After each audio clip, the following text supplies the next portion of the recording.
Hello, and you're very welcome to episode 72 of The Fifth Court, a podcast on legal affairs, presented by myself, Peter Leonard, barrister and mediator. And myself, Mark Tottenham, barrister and editor of Decisive Law Reports. Mark, good to see you as always. And yourself? Yeah, great. And last week, as you know, we had a very enjoyable and a very informative discussion with UCD academic Dr. Charles Garavan, who talked to us about that very complicated Apple case. I think we were jumping in with interventions and but anyway, every time I intervened, I think he was saying, no, I think it's slightly different. Yeah, no, it was interesting, but what was as interesting is the fact that he is a memory man. And, the memory man. It's incredible, wasn't it? Incredible. And you know, I found on Bookfinder a copy of his book on how to memorise everything you need for the leaving certificate. So I might have to sit it again. Well, I think he should release that and that will be a bestseller. Well, it's been out of print for years. But can we get a little bit of commission on that? We must talk to Connell. Connell will sort that out for us. Yeah. Absolutely. No, he was fantastic. Folks, if you haven't listened to it, it really is a brilliant explanation of a very complicated case, but he explains it brilliantly. He really does. Okay, well, tonight we're going to bring you part one of our interview, which took place at the conference held in Dublin Castle recently to mark the centenary of the courts. That's the 100th anniversary of the Courts of Justice Act, 1924. Mark, we had the pleasure of doing a public show with Supreme Court Judge Gerard Hogan, a good friend of this show, as you know, and also Professor of Modern Irish History at UCD, Diarmaid Ferriter. And that was just brilliant, wasn't it? It was a fantastic interview. And I'd have to say a fantastic conference as well. And really, Niamh Howland deserves a lot of credit for a really spectacular lineup. And I know a lot of these conferences sound a bit dull, but when you're there, I mean, this one was really fantastic. Oh, no, it was amazing. And I think the recordings are available for other parts of it as well. So definitely worth seeing if you can access some of the other talks. Yeah, congratulations to Niamh on organising a brilliant conference. And it was suitable to, it's a big deal, 100 years of the courts. And it was in Dublin Castle where the courts had been sitting in 1924 because of the four courts having been blown up. It was great. Okay, but first to three cases that you have identified from the Decisive website. Our first case tonight concerns an employment contract which had a non-compete clause. The High Court granted an interlocutory injunction to prevent a former employee from commencing work with a competitor, upholding a non-compete clause in the employee's contract, and that was pending a full trial. This is the case of Creganna Limited versus Cullen, and it's the decision of Mr. Justice Oisin Quinn. Yeah, well, it's one of these medical device companies. Creganna was the plaintiff in the case, and the defendant was somebody who quite a senior executive. I think he'd originally been employed as the European sales manager. He'd been promoted to the position of global account manager. And as you say, he'd had a non-compete clause and then tried to go and work for a competitor. And so they applied for an interlocutory injunction.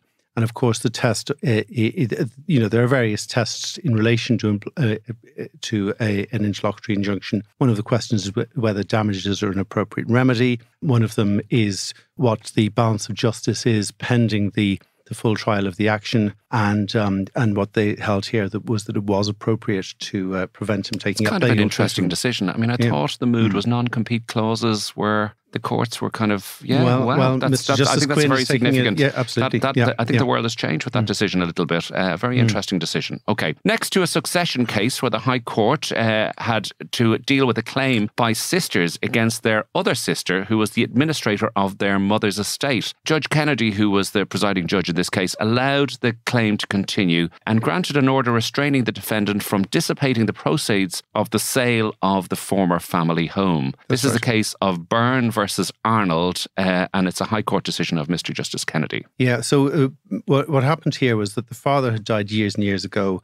The mother was continuing to live in the house, and it transpired that on the administration of the father's estate, the other siblings, the sisters who were the plaintiffs in this case, had signed or had appeared to sign certain disclaimers that had been given to them by the defendant, who then became the testatrix of her mother's estate, or administrator of her mother's estate. It transpired that she herself had signed one of her sister's signatures on the disclaimer, saying that she'd been told to do so by the sister. But all of the sisters, the other sisters, the ones who had signed, said that they had been told that they were signing it for a different reason. The signatures had been procured several years previously, but because of the issue of fraudulent misrepresentation, whether the disclaimers had been obtained on a fraudulent basis, an application to strike out the proceedings failed because there was clearly an arguable case to be heard. Okay, very good. Really interesting, that one, Mark. Well, next to a defamation action and whether it should or should not have been brought in the United States of America. The High Court granted leave to both parties in this case to file evidence in an application to place a stay on the Irish defamation proceedings. This is the case of Ganley versus Cable News Network. I think that's better known as CNN.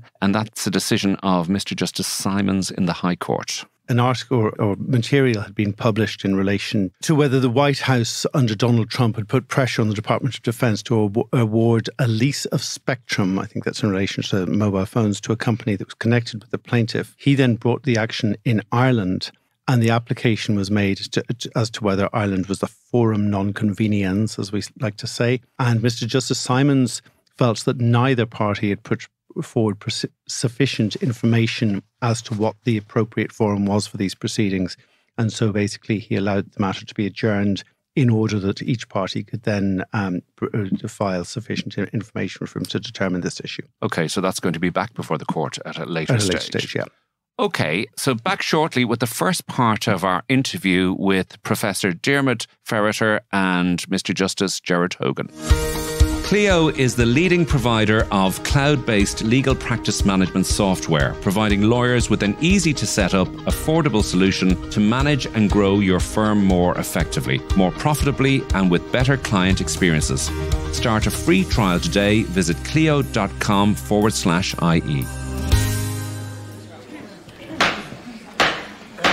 Silence in the Fifth Court.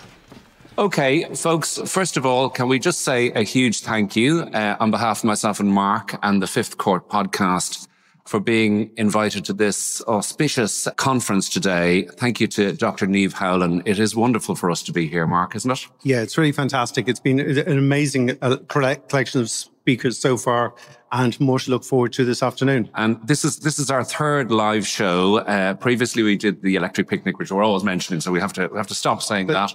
And we also did the Law Society, and now we're in Dublin Castle. So slightly different attendance here from the Electric Picnic. Yes. So we hope, anyway, this next hour or so will be very interesting. It's going to be conversational style, and we are delighted to have our two guests here. Supreme Court Justice Mr. Gerard Hogan and Professor of Modern Irish History in UCD, Diarmaid Ferriter. So, Mark, do you want to kick off?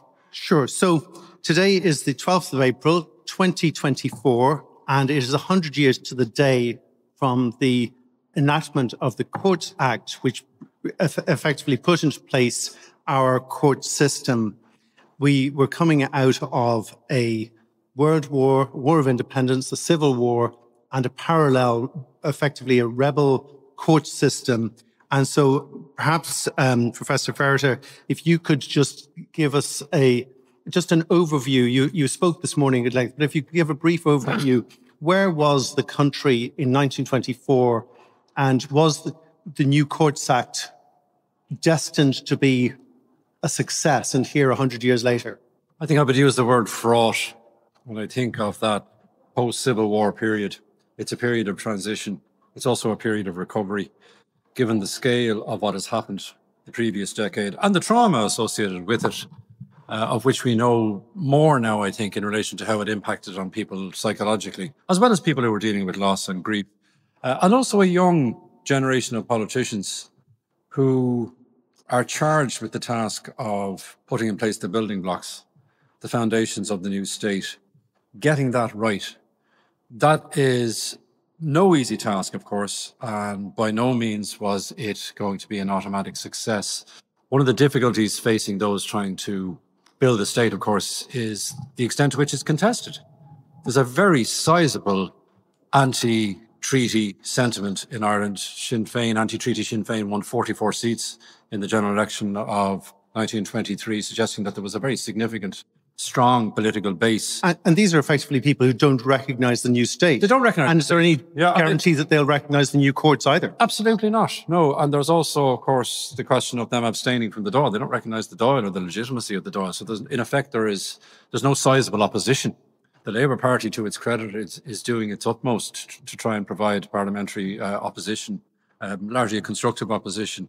But it's quite isolated as a political force because it has been squeezed by the Civil War divisions. So there are those obvious political divisions, but there's also the question, and particularly when you consider the challenge of a new court system, of establishing a consensus about what constitutes authority. And that includes legal authority. Of course. And trying to get dissidents, as they would have been seen, to accept that there needed to be a consensus around law and order. And Diarmaid, if I can come in there, I mean, when you say what constitutes authority, like in the period from about 1918 until independence and until the treaty was signed, there was a form of authority in terms of the Dáil courts. So there was, you know, in terms of administrative functions for the new fledgling state, there was precedence there. There was, you know, an apparatus of some sort. So can you take us through that and how that might have impacted on people's thinking as they tried to set up the new country? That does help. I mean, one of the challenges during the War of Independence was to establish a counter-state, not just in relation to the administration of justice, but also by running local government, by trying to implement promises that had been made in 1916 and in 1919 with the democratic program in relation to local authority institutions and the workhouses and so on. And a lot of people devote considerable effort to that, including some of those who came to prominence in politics in the 1920s and indeed in the legal profession, because they had been involved in that counter-state exercise. And they do develop a degree of allegiance in relation to those particular initiatives. People are prepared, if they're signed up to the aims of the War of Independence, to recognise that there is a need for policing, the Republican police force, for example, that we don't hear an awful lot about, that there's a need for courts to operate that are Republican courts, that are Irish courts, that there's a need for local government to be controlled by Irish nationalists. So there is something of an infrastructure in place. It's interesting, for example, even in terms of those who come to prominence in politics, that both W.T. Cosgrave and Kevin O'Higgins, as leader of government, as president of the Executive Council and Minister for Home Affairs, respectively, both cut their teeth in the Sinn Féin Ministry of Local Government during the War of Independence. So they do have considerable administrative experience. Just kind of in terms of the Irish experience or the international experience, I mean, this notion of an infrastructure such as Dáil courts, side by side with a military campaign. I mean, it's not unusual. It is unusual. It's kind of impressive, dare I say it. Oh, it's very impressive. Yeah, it is impressive. But it also serves to show that the War of Independence wasn't just a military war of independence. It wasn't just a propaganda war. It was a political war in a very serious sense. And that wasn't just about an underground Dáil meeting and issuing declarations. It was about taking these ministries very seriously and taking the machinery of government very seriously. And they were very preoccupied as well with the idea that we have to be seen to be fit to run our own affairs. They took that challenge very seriously. And in some cases, they rose to the challenge quite successfully. So can I bring in Mr. Justice Hogan here? We've heard a description of, you know, a fraught situation, a parallel state. We've got people who effectively have been tearing us down the old state system. They've been putting in a rebel state, but it's obviously there's still a functioning established state in place. When the new Courts Act comes in, there's been a sort of an interregnum after the treaty. The existing Crown courts were still in existence for a short space of time. When the new courts came in, just listening to some of the papers this morning, to a certain extent, they're reviving the structure of the old courts, and to a certain extent, they're bringing in new functions. And I wonder, could you briefly outline to what extent would the new courts have been recognisable to the people who had been in courts, say, prior to 1914, prior to the Great War? Is it a very different system? Yes, it is different, but I think on the whole, there was at that point greater continuity between the let's say 1916, 1918, pre-War of Independence court system and that which emerged from the Courts of Justice Act of 1924. That's not to say that there weren't really important changes. And the fact the district court system was, I suppose, in some ways half modelled on the Dáil courts local experience, and that no longer had you got resident magistrates, but you had fully qualified, full-time professional judges who are not just simply drawn from local worthies who might be expected to be sympathetic to the Dublin Castle administration. That was a huge change. Could we just briefly touch on the resident magistrate situation? Because a lot of people will be familiar with Somerville and Ross, the notion of I think the resident magistrate in that case was somebody who came from England and was literally sitting on sort of local disputes. Yes. I mean, was that the way justice was functioned in rural areas in the pre-independence period? Yeah, it was. And of course, ever since there was a big change post-famine, the original civil bill court, which emerged into the county court, and which are to some degree the precursor of the modern-day circuit court.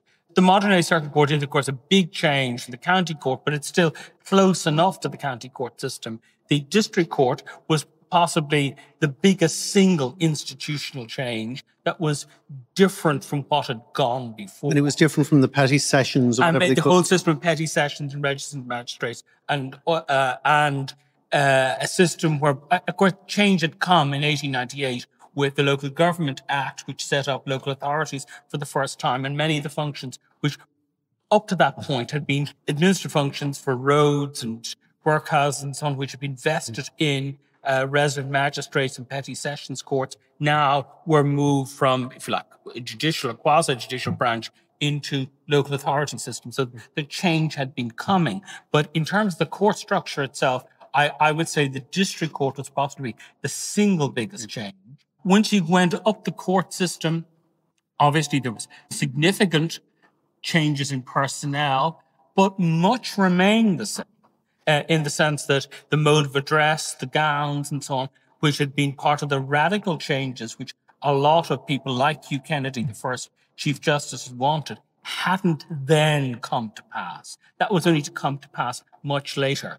And I suppose just to anticipate, if I may, Mark, I would say if you look over 100-year compass, it has taken 100 years, or taken a significant period, for there to be the development of what you might call an autochthonous Irish legal system and jurisprudence that is not just simply a carbon copy of that which prevailed in the Strand of London. Okay, and Diarmaid, if I can bring you back in, Mr. Justice Hogan here just referred to Hugh Kennedy, who became the first Chief Justice post the 1924 Act and was Attorney General to the fledgling Executive Council post-treaty. He's a fascinating character, isn't he? Oh, he is. And Elisa Holland, who was the archivist in UCD in 1989, set about the task of trying to catalogue and organise his very, very extensive papers. He was very conscious of their own importance, of the importance of those papers, and his own place in history, let it be said. And, you know, we've Robert Dudley Edwards, one of my predecessors, who was Professor of Modern Irish History in UCD, to thank as well for his initiatives in the late 60s and early 1970s to establish the business of archives on a very serious footing in Ireland, including in UCD, and encouraging the acquisition of papers. And they do include that collection. They're fascinating because of the transition and the level of detail that you get, but also because of his character, because he expresses himself in often a very colourful way and a very forthright way. He has very strong views on a variety of different topics, and it's not just about legal technicalities. He's a very strong nationalist. And he has very firm views on the situation regarding the border and the new state of Northern Ireland, as well as all of these obvious legal issues. And he's also, he also becomes a politician. Very hard line, as you know, he was an Attorney General who presented in court. Yeah, and he takes a very hard line on behalf of the Executive Council. Oh, absolutely. In court, but that would have been seen as an extension of the need to solidify the authority of the state at that time. You know, is that what you're talking about? Yeah. Well, as you say, he's kind of a nationalist. He's kind of a radical. Yeah. He wants to, in one way, move the courts away from the traditional Anglo model. Yeah. But yet, when he, in his capacity as Attorney General, he's quite authoritarian. He was quite kind of establishment. Yeah, very much. And I mean, I don't think that's particularly unusual. If you look at how they think about their different roles, and also the idea of them being a product of a particular period of nationalism, and they have their own views on that. He also becomes a politician, as a Cumberland Gael TD, even though he would have been on record as suggesting that it wouldn't be wise to mix the law with politics to that extent. So what is the reason for that? You know, why does he see that? Because he responds to a plea from W.T. Cosgrave, the head of government. And there are also, throughout his papers, numerous examples of the strains of trying to manage that transition, the business of running government and the civil service. It's not just about the court system. It's also about legislation. Yes. And it's about what his role is in relation to legal advice around that and getting it right. And again, that is, I mean, his in-tray was extraordinary. You know, you do look at it sometimes and wonder how he managed how he managed his workload. In your talk earlier, which was absolutely fascinating, you talked about the relationship he had with W.T. Cosgrave, and they were close. They were, yeah. And he referred to him as the Brehon, I think. Yeah, you know? Yeah, that's an affectionate mode of address, I think. And I find that particularly interesting because Cosgrave's quite an elusive character. He didn't leave behind a substantial archive. It can be very difficult to penetrate the mind of W.T. Cosgrave. Michael Laffin has done a fine job in the most recent overview of his life that we have. But it can become a particular challenge when a character like Cosgrave doesn't leave a substantial body of material behind. Like if you go in to look at De Valera's papers in UCD, a politician of the same generation on the other side, you just get this voluminous detail that you just don't get with Cosgrave. So the exchanges between himself and Kennedy are particularly interesting because of that. Now, it is tetchy on occasion, the correspondence, inevitably, given the tensions that were being generated. And at one stage, Cosgrave was actually admonishing Kennedy for not responding quickly enough to some particular concern that he had. And again, that was also about what was deemed to be the urgent priorities when it came to various matters. And like I referred there to the fact that W.T. Cosgrave referred to you, Kennedy, as the Brehon. And, you know, his thumbprints or his fingerprints are all over basically how maybe, I suppose, law and the court service developed in the new fledgling state. It is interesting that in the Dáil courts, there was some sort of reference to the Napoleonic Code. I don't think it really happened that much. I think it was always the common law or, you know, the potential for Brehon Law to come into play. Hugh was into getting rid of the robes, etc. But generally, the common law was maintained, Gerard. Isn't that what happened? Yeah, it was. And Kennedy certainly railed against what he saw the conservatism, the natural conservatism of the Irish bar. And there was what he saw as sort of certain counter-revolutionary tendencies in the court system once it was set up in 1924.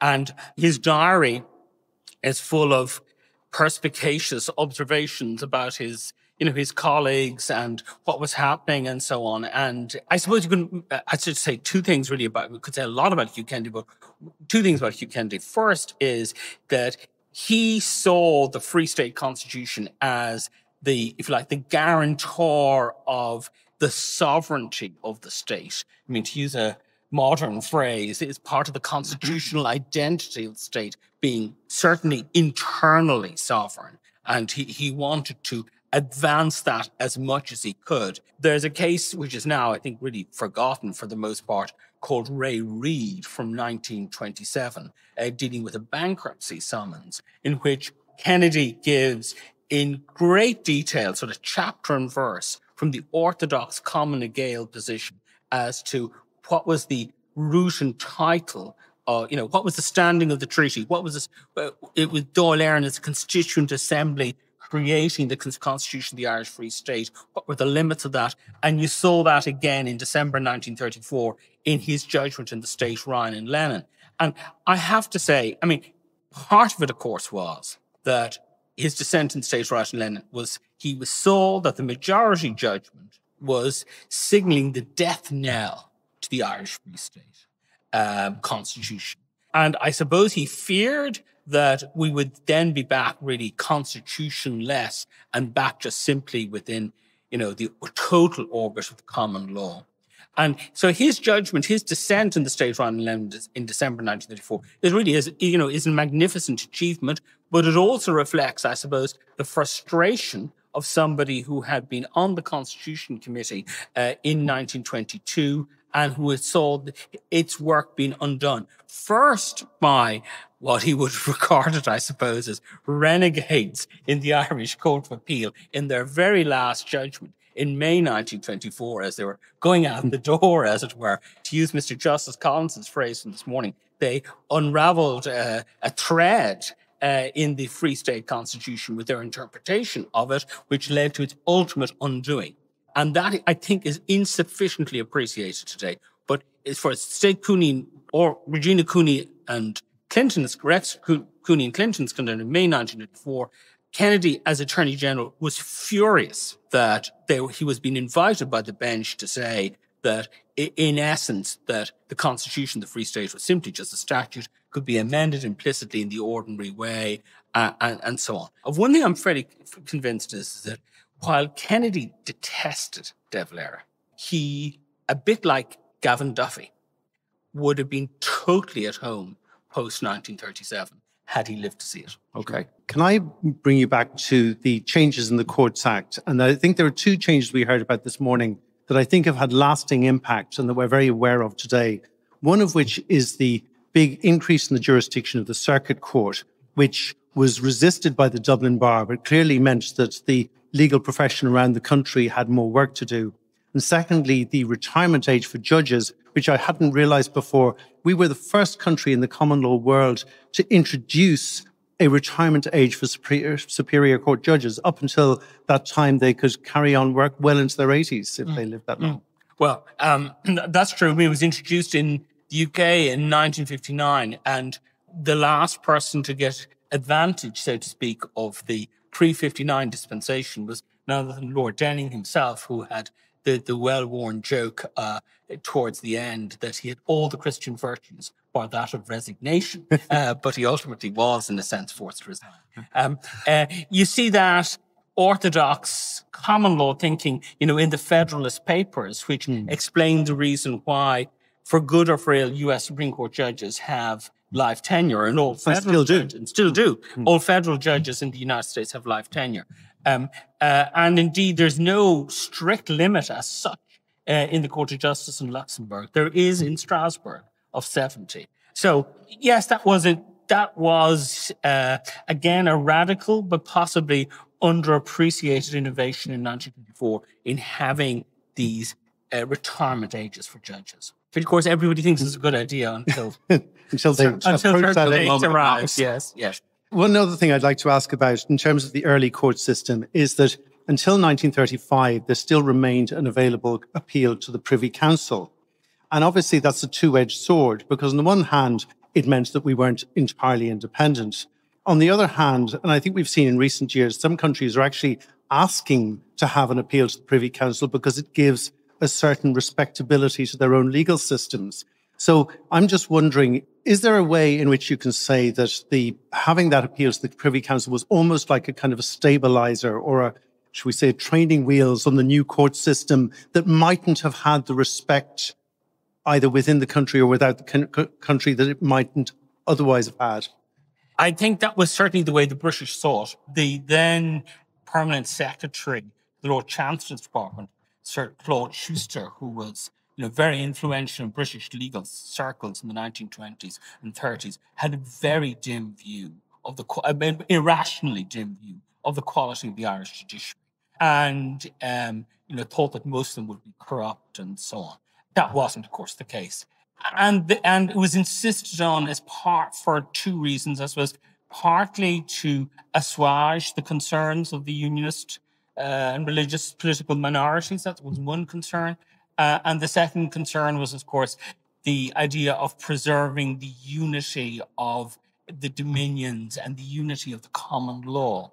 Now, that was certainly a feature with dominions that had willingly embraced the Privy Council system. So you see, up to the 1960s, early 70s, important private law questions, say, on contract and crime and so on, coming from the High Court of Australia to the Privy Council. That's no longer the case, of course, but I think it never really got off the ground.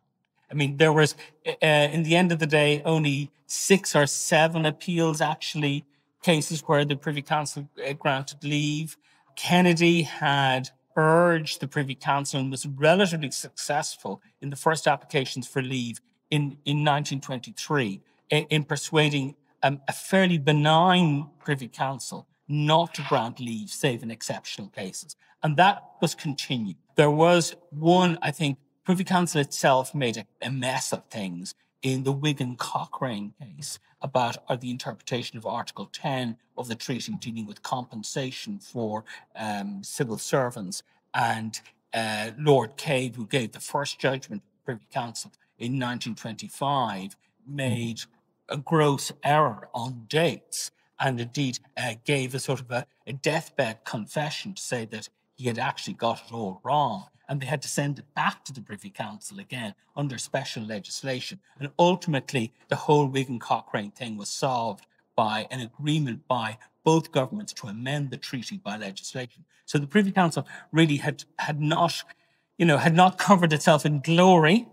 And then when it began to become active again in the late 20s, the Oireachtas came up with an ingenious solution, was that as soon, and we saw this in the Bray Urban District Council copyright case, which concerned the copyright in a tune played by a bandsman on the Bray Esplanade, and went ultimately from the Supreme Court to the Privy Council.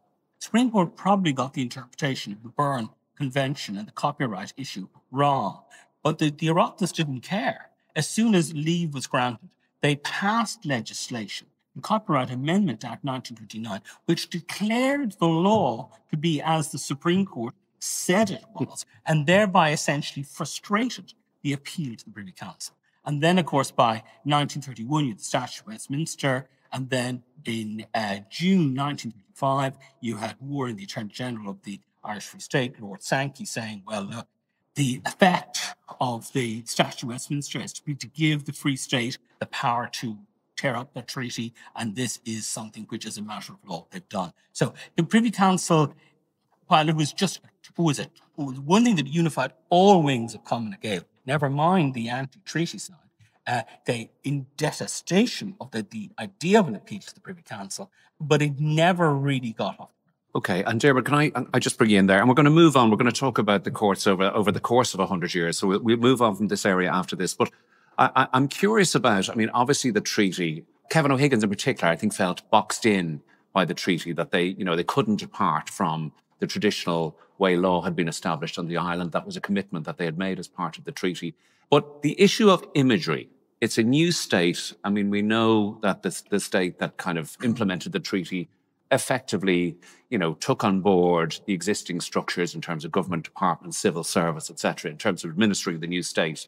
But in terms of the courts, there was some kickback and some attempt. I noticed you referred to a Francis Bigger earlier in your talk, who was objected to wigs, for example, and gowns, and wanted the imagery of something independent, something distinctive, something different from what had gone before when we were part of the British Empire. Well, they saw it as a glorious opportunity to put their own stamp on, not just in relation to the establishment of a new court system, but how they would appear.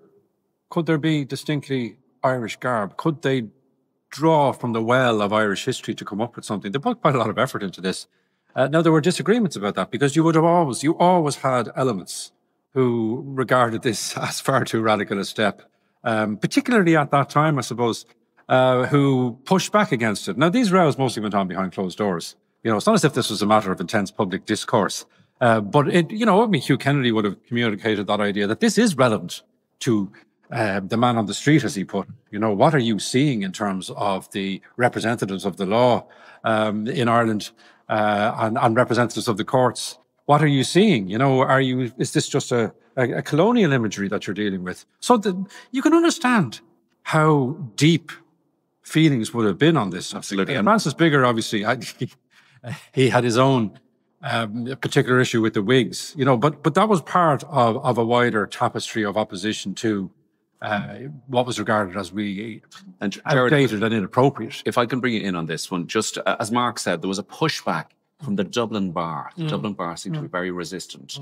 and certainly the expansion of the circuit court throughout the country for various different reasons, some good, some maybe not so good.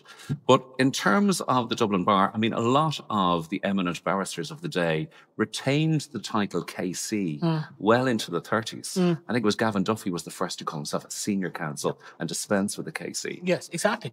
I suppose in at the time of the War of Independence, the time of course, the Justice Act 1924, I mean, the bar had been traditionally Unionist and Protestant, coming from that, double minority tradition. Things were changing and would have changed anyway. What is surprised slightly to me is that when Fianna Fáil came to power in 1932, and especially when P.J. Rutledge became Minister for Justice in 1933, I mean, he had been an anti-treaty officer, very seriously wounded in the Civil War.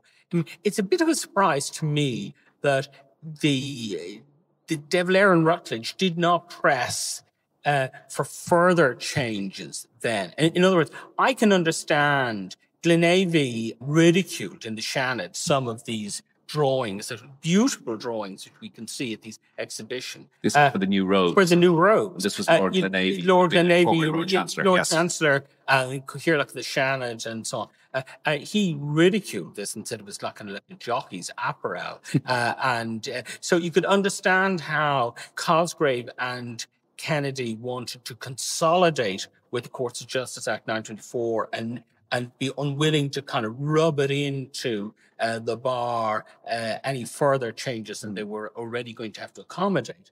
But it is slightly surprising to me that De Valera and Rutledge in the 1930s didn't, as it were, press on from that and insist that, for instance, the habit, which is only changed within my own practicing lifetime of referring to judges as my lord, that be stopped, and that there would be new gowns, again, something that's only happened within the last, essentially, since the Supreme Court changed in 2011 from Chief Justice Murray. Chief Justice Murray, and then can you see yourself in the gowns that we see outside? Some of them are a combination of purple, blue, and orange. I think they might be terribly practical in bad weather, but in another life, Mark, I am envious of the headdress is particularly interesting. It's an interesting point about the transition from Cumann Gael to Fianna Fáil government. It happens less than 10 years after the end of the Civil War.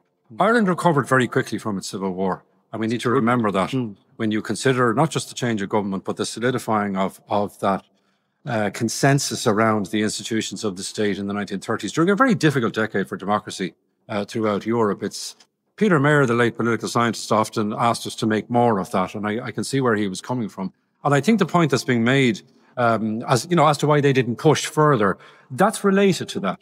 What do you need to prioritize when it comes to your Republican agenda in the 1930s, now that you have power? And De Valera was cautious about a lot of different things, and even in relation to who would be working with him within the civil service. Maurice Moynihan, for example, had become secretary to the government. De Valera knew damn well that Maurice Moynihan was on the other side when it came to the treaty divide. And as Moynihan put it, he never asked me how I voted, and I never told him.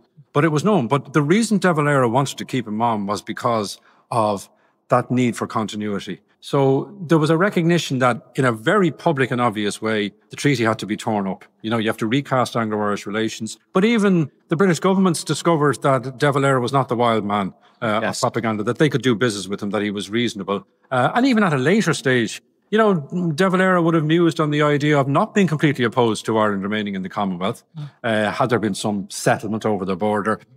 So, he wasn't, and he'd often attested to this in private, that, he was not one of the diehards, as he put it. And I think that's relevant to what's been spoken about with regard to how far they were going to push certain things. Yeah. Okay. I mean, if I may, just to follow on from what Diarmaid said, you could add to Maurice Moynihan in a legal context, obviously, John Hearn, who, of course, didn't even come from Sinn Féin background, was really the total architect of the Constitution. And De Valera, depended so heavily on Hearn. And putting James Geoghegan into... And putting James Geoghegan into justice in 1932, 1933. But, Hearn did have a plan for a constitutional court. And that was very seriously entertained right up until the last minute. And again, it was the same sort of thing. De Valera drew back from that. And it was the same sort of thing as My Lord and Gans and so on. It would have been just too radical a change to be superimposed on a very conservative and to tread softly. Yes. And he did, of course, give kind of Supreme Court a backhanded compliment in the process, saying that he, in the end, he really couldn't find anybody better to interpret the Constitution than the Supreme Court. Now, it wasn't glowing praise, but it was more or less quite grudging in the end. The Fifth Court will adjourn until next week. So that's all for this edition of The Fifth Court. We hope you have enjoyed it. Thank you to our guests, Mr. Justice Gerard Hogan and Professor Diarmaid Ferriter. And we'll be back next week with the second part of that interview. Mark, it's cooking nicely, isn't it? I think so, yeah.